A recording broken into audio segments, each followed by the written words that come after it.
The battle of Sanctuary City rages on. There's a continual battle that's heating up in unbelievable ways in the United States and in the Commonwealth. President Trump has made the issue of sanctuary cities a major part of his administration's legacy.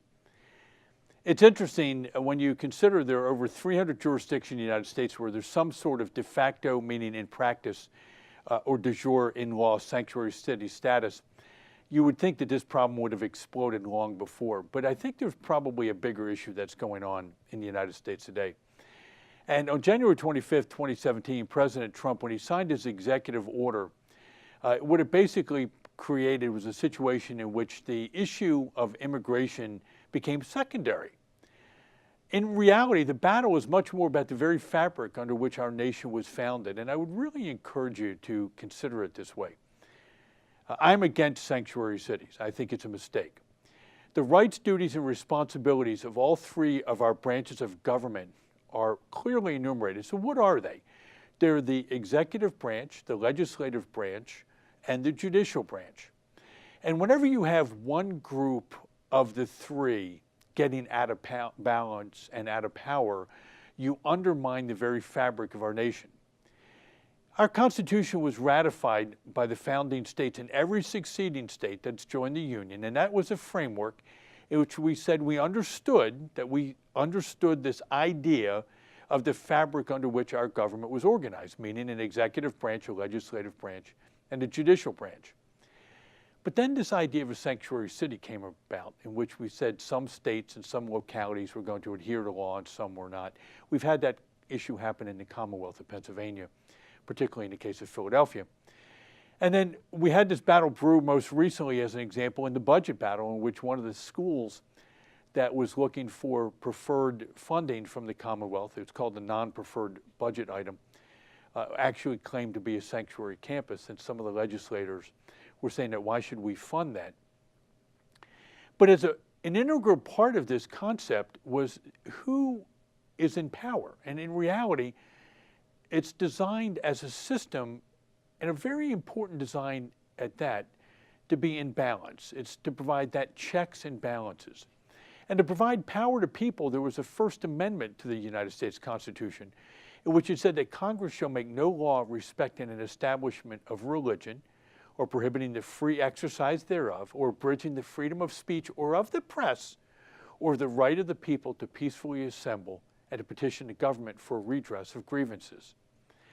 See, that's really important because in the constitutional structure that we have an executive branch, a legislative branch that we elect. We elect the president, as an example, in this case, our governor, in the case of the Commonwealth of Pennsylvania. But then that judicial branch provides the checks and balances of the two. And that First Amendment kind of puts us as citizens back in control. We can seek redress of grievances. And that's typically done through the courts. It can also be done through the legislative process as well. But when laws are just ignored based upon some preconceived idea without going through the courts, the legislature, or the executive branch, chaos ensues. Now, if you happen to believe in sanctuary cities, then you might say, well, I'm okay with that. Well, all I would encourage you to do is put the shoe on the other foot. What if it's something you don't believe in? You work diligently to get a law passed, and then all of a sudden we decide to ignore it. What type of chaos ensues when that occurs? How do you know what laws to follow, which ones don't? How do you know that you won't be sanctioned? The Commonwealth follows this same framework. It's a rule of law. There's an essential component of our government structure that requires us to understand our freedoms and our way of life. We have an executive branch in the Commonwealth of Pennsylvania. That's our governor.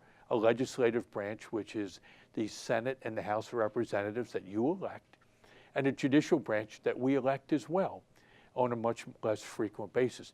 But we've got the power and the control. So whenever you have a situation when unelected bodies or elected bodies below the structure that initially passed the law, such as a sanctuary city violation, you run the havoc that ignoring laws such as a sanctuary city program could be problematic. We may have a situation in which a undermining of those laws could put us in absolute chaos and cause businesses to decide not to locate here. You know, I have to explain to you, as a business owner, I've owned my own small business for decades prior to coming to the Pennsylvania legislature about a year ago. And in that, one of the great advantages of locating in the United States in particular, and in Commonwealth of Pennsylvania as well, is that we knew what the laws were. So we had what's called the rule of law. And we could come in and we could set up our businesses, and we would know what would happen if people don't pay their bills, or if I don't perform the service that I should do. You have recourse. But when we start challenging those very systems, you then increase the risks of being located in those states.